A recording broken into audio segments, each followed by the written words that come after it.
परम पूज्य बाबा साहब भीमराव अम्बेडकर का नाम लीजिए कि उनकी वजह से हमारा यह समाज एससी एसटी ओबीसी माइनॉरिटी और सर्व समाज में जन्मी सभी वर्ग की महिलाओं को अगर मान सम्मान अभिमान और पढ़ने लिखने का अधिकार मिला, संपत्ति रखने का अधिकार मिला, समानता का अधिकार मिला, बराबरी का अधिकार मिला और पुरुषों के बराबर सैलरी का अधिकार मिला, मैटरनिटी लीव मिला, चाइल्ड केयर मिला, जितनी भी समानता का अधिकार अगर किसी ने दिलाने का अधिकार हकदार है तो परम पूज्य बाबा साहब भीमराव अम्बेडकर है, किसी देवी और देवता की बात नहीं है। अगर शायद बाबा साहब, सभी लोग कहते हैं कि बाबा साहब को क्लासरूम में से बाहर रखा गया, बाबा साहब को पानी पीने का अधिकार नहीं था, बाबा साहब को पढ़ने लिखने का अधिकार नहीं था। बाबा साहब को जब मौका मिला उन्होंने ऐसा सारे समाज को बराबरी का अधिकार दिया। लेकिन आज सिर्फ बाबा साहब को पूजता कौन है? बाबा साहब को पूजने वाले कौन है? आज बाबा साहब की 132वीं जयंती के बाद सर्व समाज या ओबीसी समाज या माइनॉरिटी समाज या अन्य एससी समाज हमारे मंच माइक पे आता है, हमारे बाबा साहब की प्रतिमा पे फूल माला चढ़ाता है और अपने अपने घरों में जाके चले जाते हैं, विचारधाराएं वहीं बंद हो जाती है। अगर परिवर्तन की बात करते हैं, सामाजिक न्याय की बात करते हैं, तो जिस समाज को बाबा साहब ने हक और अधिकार दिलाया, मान सम्मान से जीने का जज्बा पैदा किया, तो एससी एसटी ओबीसी माइनॉरिटी और सर्व समाज की महिलाओं के घर में बाबा साहब की प्रतिमा होनी चाहिए और बाबा साहब की विचारधारा को फैलाने का काम होना चाहिए। जैसे हमारे गायक कलाकार बंधु आए हुए हैं जो अपने को बता रहे हैं कि हम ओबीसी समाज के हैं, हम मूल निवासी हैं, तो मैं आपको बताना चाहूंगी कि जब तक आप लोगों ने गाना गाया, जब तक आपने वो किया, स्वागत किया, सम्मान किया, जय भीम का गाना गाया, तब तक हमारे बच्चे बच्चियां, महिलाएं, युवा साथी, हमारे बुद्धिजीवी वर्ग बड़े मनोरंजन के साथ जो है तालियां बजाकर इंटरेस्ट से सारी चीजें सुन रहे थे। तो मैं आपको बता देना चाहती हूँ कि बाबा साहब ऐसा मिशन नहीं चाहते थे कि प्रतिमा पे माला और विचारों पे ताला, उनके विचारों से लैस होना पड़ेगा।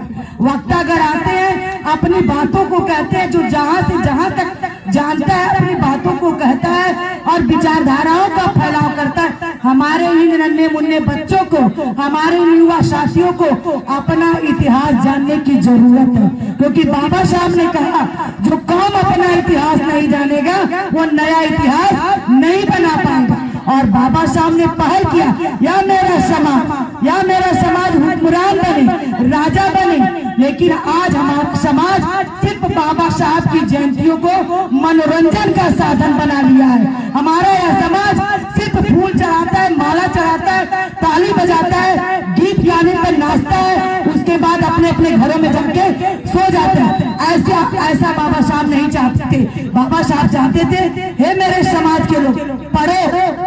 आप जब पढ़ोगे, आपके पैरों में जूते हो या ना हो, आपके हाथों में किताब होने चाहिए। मेरी पूजा मत करो, मेरी जय जयकार मत करो और हमारे विचारों से लैस हो। मैं मूर्तियों में नहीं, मैं किताबें में हूँ, मुझे पूजो नहीं, मुझे पढ़ने की जरूरत है। बाबा साहब ने कभी नहीं कहा कि मेरी जय जयकार करो, मेरी पूजा पाठ करो, लेकिन मैं आपको एक बात से प्रकाश डालना चाहूंगी कि आप या बाबा साहब की मूर्ति देख लीजिए। इस बाबा साहब की मूर्ति पे देख के विचार करिए, तर्क करिए, क्या विचार करने वाली चीज है। हमें लगता है किसी को भी इस पे ध्यान नहीं गया होगा।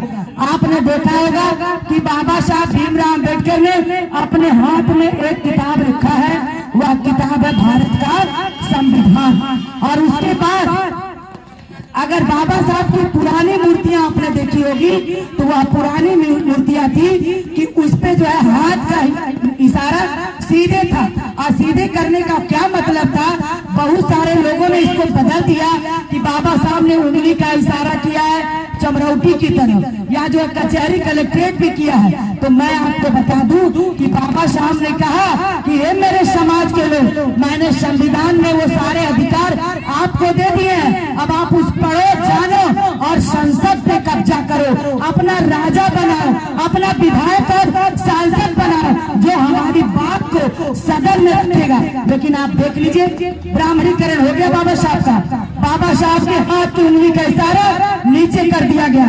यह सामंतवादी विचारधारा के लोग बाबा साहब की मूर्तियों का भी ब्राह्मणीकरण कर रहे हैं। कहीं कहीं बाबा साहब के हाथ को नीचे कर दिया गया है और कभी कहीं बाबा साहब की उंगली को ऊपर कर दिया गया है। मूर्तियोकारों के पास यह संदेश गया है कि बाबा साहब जो उंगली का इशारा सीधे किए हैं संसद पे कब्जा करने के लिए, उसको जो बंद करो, क्योंकि उनका समाज अभी सो रहा है, उनका समाज अभी सो रहा है, उनका समाज फ्री के खाने की आदत पड़ गई है। उनको फ्री का खिलाओ और जो है सुला दो, क्योंकि जिस दिन ये जाग जाएंगे और जिस दिन ये पढ़ लेंगे, क्योंकि शिक्षा सवाल करती है, जब वो अपने हक अधिकार को जान जाएंगे तो सवाल करने लगेंगे, जानने लगेंगे।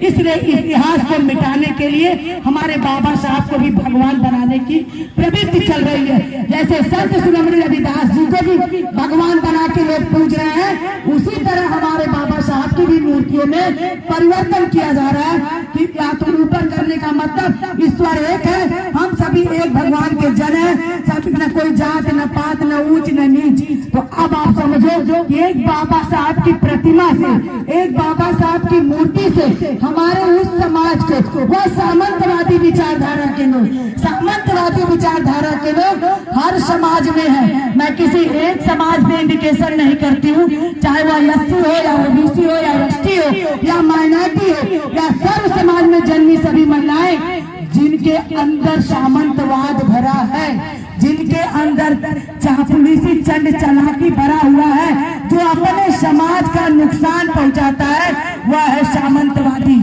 सामंतवादी विचारधारा के लोगों का आप प्रतिकूल देख रहे हैं। और हमारा समाज बाबा साहब की जयंती पे नाश्ता है, खाता है, पूरी सब्जी खाता है। अगर यही खाना है तो पेट तो आदमी रोज भरता है, पेट तो जानवरों का भी भर जाता है। बाबा साहब हमको जो जानवर से इंसान बनाने के लिए अपने 4-4 बच्चों को बलि देके चले गए, और हमारा समाज बाबा साहब की जयंती पे जो है विचारधाराओं से लैस न होके उनकी जय जयकार करके ताली बजाता है, नाचता है।